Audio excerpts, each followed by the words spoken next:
As the global power balance shifts and new economic giants rise, frustration with the United Nations has grown, particularly among nations in the global south.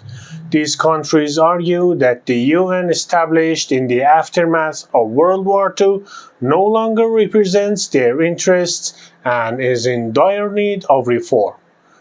The question on many minds is, can the UN truly serve the diverse needs of a rapidly changing world? Before we dive in deeper, don't forget to hit that like button and share this video if you are finding it interesting so far. Over the decades, several countries have openly expressed dissatisfaction with the UN, going so far as to threaten or attempt withdrawal from the organization. A striking example occurred in 1965 when Indonesia declared its departure in protest of Malaysia's inclusion on the UN Security Council. However, the UN did not formally recognize Indonesia's withdrawal, and the country rejoined the organization in 1966 under a new government.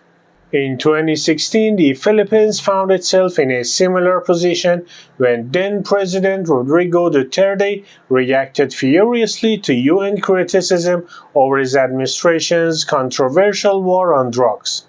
He accused the UN of meddling in domestic affairs and even threatened to pull the country out. Ultimately, though, the Philippines remained within the organization. Even the United States has seen factions advocate for leaving the UN, most notably in 2017, the American Sovereignty Restoration Act was introduced, which aimed to sever US ties with the UN. Although it gained attention among isolationist circles, the act did not pass primarily due to the potential diplomatic fallout and the strong influence of multilateralism on US foreign policy. The BRICS nations, Brazil, Russia, India, China, and South Africa have been at the forefront of the push for significant reform within the UN. These emerging powers represent over 40% of the global population and nearly a quarter of global GDP. Despite their growing influence, their voices in international institutions, including the UN, remain limited. One of their main concerns lies with the UN Security Council, which has 5 permanent members: China, Russia, the United States, the United Kingdom, and France, each with veto power. This structure is seen as an outdated relic of the post-World War II order, which no longer reflects the current global power dynamics. Countries like Brazil and India, whose economies and global influence have grown considerably, have long called for a more inclusive Security Council. Despite their contribution to the UN's budget, they still lack permanent seats on the Council. BRICS countries have also criticized the Council's decision-making process, often seen as dominated by Western priorities. What do you think? Should the UN make way for more countries on the Security Council? Let us know your thoughts in the comments below. BRICS frustrations extend beyond the UN itself, with concerns over the disproportionate control that Western nations have over financial institutions like the International Monetary Fund and World Bank. The allocation of voting rights, for instance, has long been criticized for favoring developed Western nations, despite BRICS countries representing a significant share of the global economy. For example, China, despite its $18 trillion economy, holds only 6.16% of voting power at the IMF. This imbalance limits the ability of emerging nations to influence critical financial decisions that affect their economy.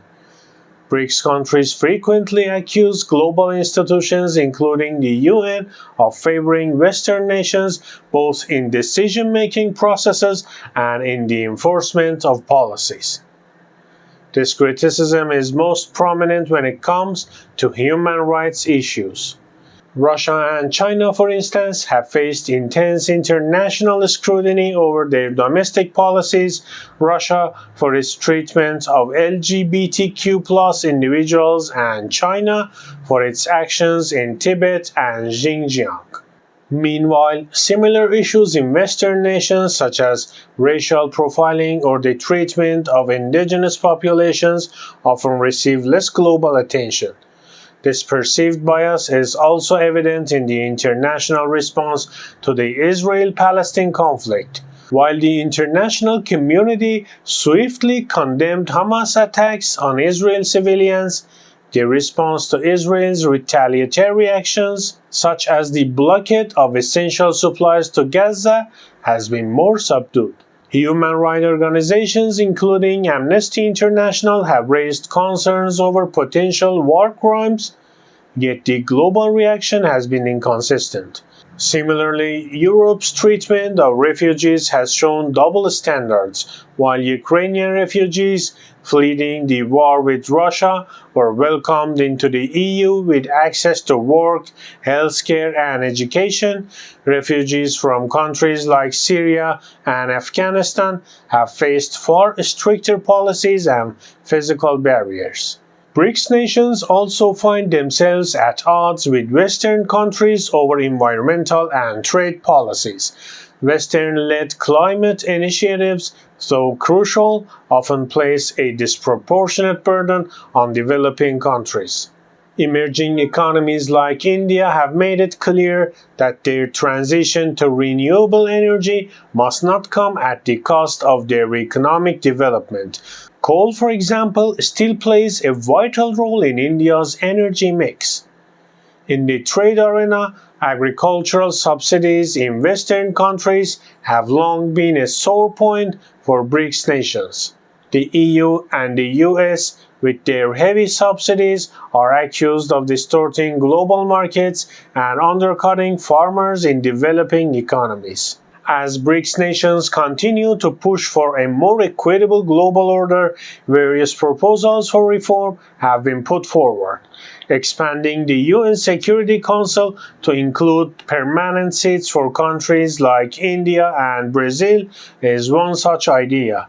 Another proposal suggests strengthening regional organizations like the African Union to allow for more localized governance. With BRICS Plus, which includes new members such as Saudi Arabia and Egypt, the bloc's influence continues to grow. If the established global institutions are slow to adapt, BRICS may seek to build alternative systems which could challenge the relevance of the Western-led order. Yet internal challenges remain. Political and economic differences within the BRICS bloc could hinder their ability to form a united front. How effectively they overcome these challenges will likely determine the future of global governance. The dissatisfaction with the United Nations is not new, but the calls for reform have become louder as the global order shifts. BRICS nations, representing a significant portion of the world's population and economic power, are demanding a seat at the table. Whether the UN and other global institutions can evolve to reflect these changing dynamics will shape the future of international governance.